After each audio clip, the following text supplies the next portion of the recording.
Prism से प्रकाश का अपवर्तन।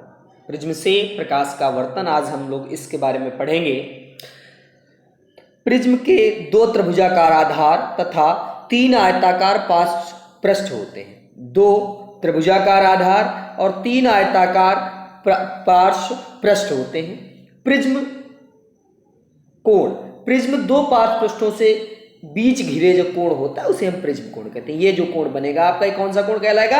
प्रिज्म कहलाएगा। प्रिज्म क्या होता है? त्रिभुजाकार आकार का होता है, त्रिभुजाकार आधार का और तीन आयताकार पार्श्व क्षेत्र होते हैं। प्रिज्म का कोण ये जो है दो पार्श्व फलकों के बीच जो कोण बनता है उसे हम प्रिज्म का कोण कहते हैं, उसे हम प्रिज्म का कोण कहते हैं। विचलन कोण की बात करें तो आपतित किरण और निर्गत किरण के बीच के कोण को विचलन कोण कहते हैं। आपतित किरण तथा निर्गत किरण के बीच का जो कोण होता है उसे हम विचलन कोण कहते हैं। आपतित किरण और निर्गत किरण के बीच का कोण विचलन कोण कहलाता है। कांच में प्रिज्म द्वारा श्वेत प्रकाश का विक्षेपण। ध्यान दीजिए, सूर्य का श्वेत प्रकाश जब प्रिज्म से गुजारा जाता है तो प्रिज्म श्वेत प्रकाश को 7 रंगों की पट्टियों में विभक्त करता है। सूर्य का श्वेत प्रकाश जब प्रिज्म से गुजारा जाता है तो प्रिज्म श्वेत प्रकाश को 7 रंगों की पट्टी में विभक्त कर देता है। सूर्य का श्वेत प्रकाश जब प्रिज्म से गुजारा जाता है तो प्रिज्म श्वेत प्रकाश को 7 रंगों की पट्टी में विभक्त कर देता है। यह 7 रंग होते हैं बैंगनी, जामुनी, नीला, हरा, पीला, नारंगी और लाल। इसको बिग ग्योर करके याद कर सकते हैं। इसको कैसे कहें? बिग ग्योर करके याद कर सकते हैं। कौन कौन से रंग होते हैं? बैंगनी, जामुनी, नीला, हरा, पीला, नारंगी, लाल।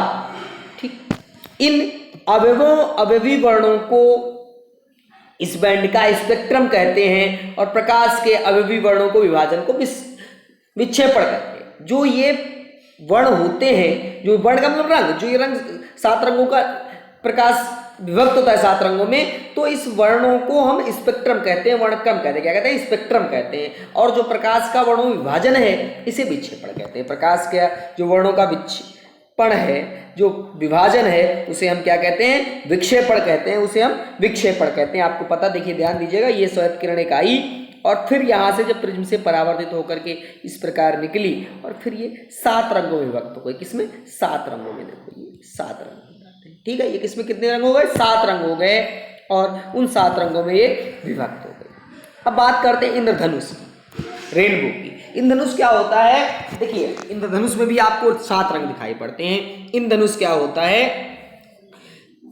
इंद्रधनुष वर्षा के पश्चात, आप ध्यान दीजिएगा, इंद्रधनुष अधिकतर वर्षा के मौसम में बनता है। वर्षा के पश्चात आकाश में जल के सूक्ष्म कणों में दिखाई देते हैं। जब वर्षा होती है, वर्षा के पश्चात आकाश में जल के सूक्ष्म कणों के रूप में दिखाई देने वाला प्राकृतिक स्पेक्ट्रम है। इंद्रधनुष क्या है? वर्षा के पश्चात आकाश में जल के सूक्ष्म कणों में दिखाई देने वाला प्राकृतिक स्पेक्ट्रम है। इंद्रधनुष वर्षा के पश्चात आकाश में जल के सूक्ष्म कणों में दिखाई देने वाला प्राकृतिक स्पेक्ट्रम है। धनुष क्या है? वर्षा के पश्चात आकाश में जल के सूक्ष्म कणों के रूप में दिखाई देने वाला प्राकृतिक स्पेक्ट्रम है। वर्षा के पश्चात आकाश में जल के सूक्ष्म कणों के में दिखाई देने वाला प्राकृतिक स्पेक्ट्रम है। यह वायुमंडल में उपस्थित जल की बूंदों तथा सूर्य के प्रकाश के परिक्षेपण के कारण प्राप्त होता है। ध्यान दीजिएगा, जल की जो बूंदें होती हैं वायुमंडल में, वो एक प्रिज्म का कार्य करती है। प्रिज्म के बाद क्या करती हैं और जो सूर्य का प्रकाश है उसको विक्षेपित करती हैं, जिससे सूर्य का प्रकाश विभिन्न रंगों में विभक्त हो जाता है, जिससे सूर्य का प्रकाश विभिन्न रंगों में विभक्त कर। ध्यान दीजिए, इंद्रधनुष क्या होता है? आकाश में जल की सूक्ष्म बूंदें होती हैं जब, और ये क्या करती हैं? ये एक प्रिज्म का कार्य करती हैं। जब श्वेत प्रकाश, सूर्य का श्वेत प्रकाश इनसे गुजरता है तो उसका विक्षेपण हो जाता है और वो बहुत से रंगों में, विशेषकर 7 रंगों में विभक्त हो जाता है। ये समझ में आया? फिर एक बार बात करते हैं, इंद्रधनुष क्या होता है? आकाश में जल के सूक्ष्म कणों में दिखाई देने वाला प्राकृतिक स्पेक्ट्रम है। जो जल के सूक्ष्म कणे हैं, सूक्ष्म बूंदे हैं वो एक प्रिज्म का कार्य करती हैं। जब श्वेत प्रकाश उसमें से गुजरता है, जब सूर्य का श्वेत प्रकाश गुजरता है तो वो 7 रंगों में विभक्त हो जाता है, अर्थात उस सूर्य के प्रकाश का विक्षेपण हो जाता है, सूर्य के प्रकाश का विक्षेपण हो जाता है। ध्यान देंगे, ये जल की बूंदे हैं, जब सूर्य का प्रकाश इसमें पड़ा तो ये फिर देखिए विभिन्न रंगों में विभक्त हो गया, लाल बैंगनी विभिन्न रंगों में विभक्त हो गया। और इसको याद करने का तरीका बिग ग्योर है, बिग ग्योर है।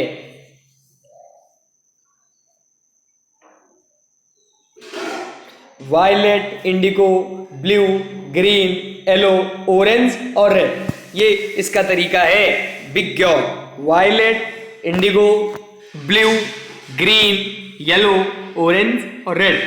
Violet, indigo, blue, green, yellow, orange और रेड, ये एक सिस्टम से, एक लाइन से याद करने का लिए शॉर्ट ट्रिक है बिग ग्योर, बिग ग्योर। किसी प्रिज्म से गुजरने के पश्चात प्रकाश के विभिन्न वर्ण आपतित किरण के सापेक्ष अलग अलग कोणों पर झुकते हैं। किसी प्रिज्म से गुजरने के पश्चात प्रकाश के विभिन्न वर्ण आपतित किरण के सापेक्ष अलग अलग कोणों पर झुकते हैं। लाल प्रकाश सबसे कम झुकता है जबकि बैंगनी प्रकाश सबसे अधिक झुकता है। सर आइजैक न्यूटन ने सर्वप्रथम सूर्य का स्पेक्ट्रम प्राप्त करने के लिए कांच के प्रिज्म का उपयोग किया था। सर आइजैक जो न्यूटन थे, उन्होंने सबसे पहले सूर्य का स्पेक्ट्रम प्राप्त करने के लिए कांच के प्रिज्म का उपयोग किया था। सूर्य का स्पेक्ट्रम प्राप्त करने के लिए सबसे पहले इन्होंने क्या किया था? कांच के प्रिज्म का उपयोग किया था। सबसे पहले कांच के प्रिज्म का उपयोग किया था। सर आइजैक न्यूटन ने सर्वप्रथम सूर्य का स्पेक्ट्रम प्राप्त करने के लिए कांच के प्रिज्म का उपयोग किया था। और एक दूसरा समान प्रिज्म उपयोग करके उन्होंने श्वेत प्रकाश के स्पेक्ट्रम के वर्णों को और अधिक विभक्त करने का प्रयत्न किया था। तो सबसे पहले किसने स्पेक्ट्रम, कांच के प्रिज्म का प्रयोग किया स्पेक्ट्रम प्राप्त करने के लिए? तो सर आइजैक न्यूटन ने। जो सूर्योदय और सूर्यास्त होता है, जो सूर्योदय और सूर्यास्त होता है, ध्यान रखना है, वो हमें सूर्योदय 2 मिनट पहले दिखाई पड़ता है, सूर्यास्त 2 मिनट बाद दिखाई पड़ता है। इसका कारण ये होता है वायुमंडलीय अपवर्तन के कारण सूर्य हमें वास्तविक सूर्योदय से, जो वायुमंडलीय अपवर्तन होता है उसके कारण हमें जो सूर्य है उस सूर्योदय जो है वो 2 मिनट पहले दिखाई पड़ता है और सूर्यास्त 2 मिनट पश्चात दिखाई पड़ता है। पृथ्वी के वायुमंडल में प्रवेश करने के पश्चात पृथ्वी के पृष्ठ पर पहुंचने पर तारों का प्रकाश निरंतर अपवर्तित रहता है। आपको पता है प्रत्येक तारा एक सूर्य के प्रकाश जैसा है, सूर्य भी एक तारा है, तो इसमें भी बहुत सा प्रकाश होता है तारों में। और ये जो तारा होता है चूंकि हमसे बहुत दूर हैं तो इनका जो प्रकाश है निरंतर अपवर्तित होता रहता है। वायुमंडल अपवर्तन उसी माध्यम में होता है। वायुमंडल में तारे प्रकाश को अविलंब की ओर झुक जाते हैं, अतः निकट से देखने पर कोई तारा अपनी वास्तविक स्थिति से ऊंचाई पर प्रतीत होता है। जो भी उसकी वास्तविक स्थिति है उससे अधिक ऊंचाई पर तारा हमें दिखाई पड़ता है। ध्यान दीजिएगा, वायुमंडलीय अस्थिरता के कारण प्रकाश का अपवर्तन वायुमंडलीय अपवर्तन कहलाता है। वायुमंडलीय अपवर्तन के प्रभाव, कुछ हम प्रभाव पढ़ेंगे वायुमंडलीय अपवर्तन के। तो तारों का टिमटिमाना, अग्रिम सूर्योदय और विलंब सूर्योदय, आपको पता है तारों का टिमटिमाना भी वायुमंडलीय अपवर्तन के कारण होता है। जो सूर्योदय आपको पता है 2 मिनट पहले और सूर्यास्त 2 मिनट बाद में हमें सूर्योदय के 2 मिनट पहले सूर्य दिखाई पड़ता है और सूर्यास्त के 2 मिनट बाद तक सूर्य दिखाई पड़ता है। ये भी वायुमंडलीय अपवर्तन के कारण होता है। तारों की जो वास्तविक स्थिति है उससे ऊंचाई पर दिखाई पड़ते हैं, ये भी वायुमंडलीय अपवर्तन के कारण होता है। गर्म वायु में से होकर देखने पर वायु की आभासी स्थिति परिवर्तित होती है। गर्म वायु में से देखने पर वस्तु की आभासी स्थिति का परिवर्तन होता है। जब भी गर्म वायु से कोई चीज देखते हैं तो आभासी, आपको पता होगा, आप जब रास्ते पर कहीं जा रहे होते हैं तो कई बार हमें भ्रम होता है और लगता है कि पानी भरा हुआ है। तो गर्म वायु में से देखने पर वस्तु की आभासी स्थिति में परिवर्तन होना। अब हम बात करेंगे तारों के टिमटिमाने की।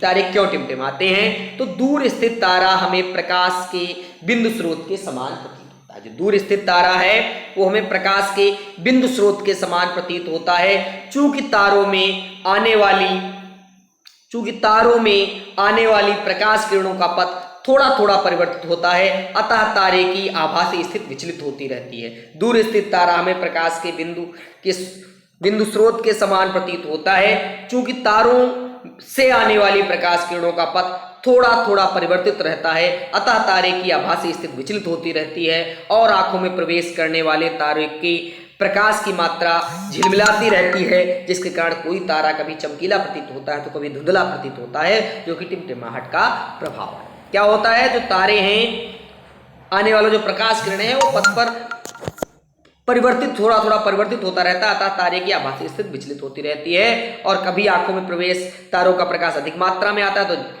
और कभी कम मात्रा में, तो कभी ये झिलमिलाता हुआ दिखाई पड़ता है, कभी ये चमकीला दिखाई पड़ता है, कभी धुंधला। तो इसी को हम टिमटिमाना कहते हैं। टिंडल प्रभाव। टिंडल प्रभाव, जब कोई प्रकाश किरण का पुंज वायुमंडल के महीन कणों जैसे धुआं, जल की सूक्ष्म बूंदें, धूल के निलंबित कण तथा वायु के अणु से टकराता है तो उस किरण पुंज का प्रभाव दिखाई देने लगता है। कोलाइडी कणों के द्वारा प्रकाश के प्रकीर्णन की परिघटना टिंडल प्रभाव कहलाती है। जब कोई प्रकाश किरण पुंज वायुमंडल के महीन कणों जैसे धुआं, जल की सूक्ष्म बूंदें, धूल के निलंबित कण तथा वायु के अणु से टकराता है तो उस किरण पुंज का मार्ग दिखाई देने लगता है। कोलाइडी कणों के द्वारा प्रकाश के प्रकीर्णन की घटना को टिंडल प्रभाव कहते हैं। जब कोई प्रकाश किरण पुंज वायुमंडल के महीन कणों जैसे धुआं, जल की सूक्ष्म बूंदें, धूल के निलंबित कण तथा वायु के अणु से टकराता है तो उस किरण पुंज का मार्ग दिखाई देने लगता है। कोलाइडी कणों के द्वारा प्रकाश प्रकीर्णन की घटना को हम टिंडल प्रभाव कहते हैं। जब कोई प्रकाश किरण पुंज वायुमंडल के महीन कणों से धुआं, जल की सूक्ष्म बूंदें, धूल के निलंबित कण तथा वायु के अणु से टकराता है तो उस किरण पुंज का मार्ग दिखाई देने लगता है। कोलाइडी कणों के द्वारा प्रकाश के प्रकीर्णन की घटना को टिंडल प्रभाव कहते हैं। जब धुएं से भरे किसी कमरे में किसी सूक्ष्म छिद्र से कोई पतला प्रकाश कण पुंज प्रवेश करता है तो हम टिंडल प्रभाव को देख सकते हैं। जब किसी घने जंगल में के वितान से सूर्य का प्रकाश गुजरता है तो भी टिंडल प्रभाव देखा जा सकता है।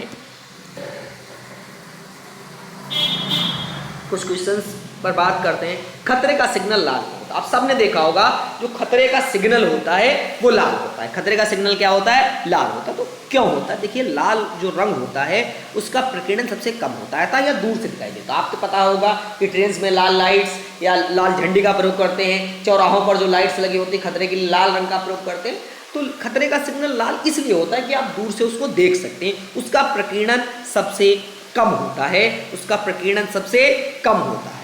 क्यों खतरे का सिग्नल लाल होता है? क्योंकि आप उसको दूर से देख सकते हैं। खतरे के सिग्नल को आप कहां से? दूर से देख सकते हैं, इसलिए क्योंकि इसका प्रकीर्णन सबसे कम होता है, इसीलिए दूर से देखने पर ये दिखाई देता है। देखो, कोई भी खतरनाक चीज दूर से दिखाई पड़ेगी ज्यादा अच्छा रहेगा, और लाल रंग का प्रकीर्णन सबसे कम होता है, इसलिए दूर से दिखाई पड़ता है। आप 4-10 रंगों को एक अपने कमरे में अलग अलग लगाइए तो आप जब भी देखेंगे तो आपकी लाल रंग पर नजर पहले पहुंचेगी कि इसका प्रकीर्णन सबसे कम होता है, इसलिए क्या होता है? ये दूर से दिखाई देता है।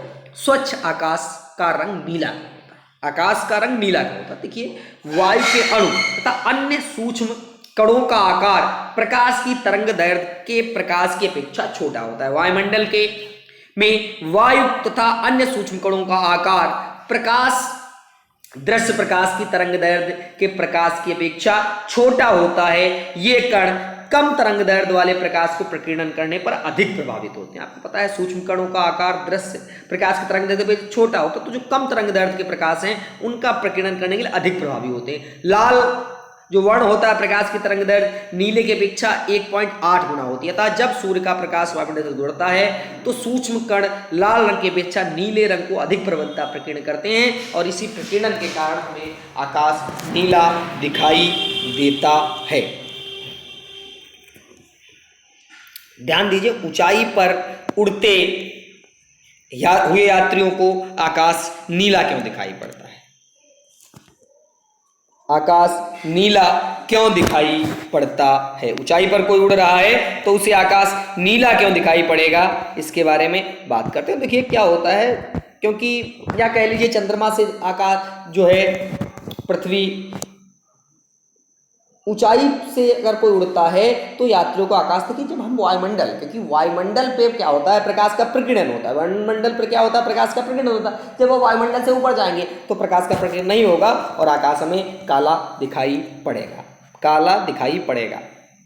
बादल जो होते हैं वो सफेद के होते हैं। बादल सूक्ष्म पानी के बूंदों से बने होते हैं। बादल कहाँ से बनते हैं भाई, पानी जो भाप होती है ऊपर उड़ती है और यही छोटी छोटी बूंदें जो होती हैं ये बादल का निर्माण करती हैं। तो बादल सूक्ष्म बूंदों से बने होते हैं और यह सूक्ष्म बूंदों का आकार दृश्य किरणों की तरंग दैर्घ्य की सीमा से अधिक है, इसलिए जब श्वेत प्रकाश इन कणों से टकराता है तो सभी दिशा में परावर्तित और प्रकीर्ण हो जाता है और श्वेत प्रकाश के सभी रंग परावर्तित या प्रकीर्ण अधिकतम समान रूप से होता है, इसलिए हमें श्वेत रंग का ही दिखाई देता है।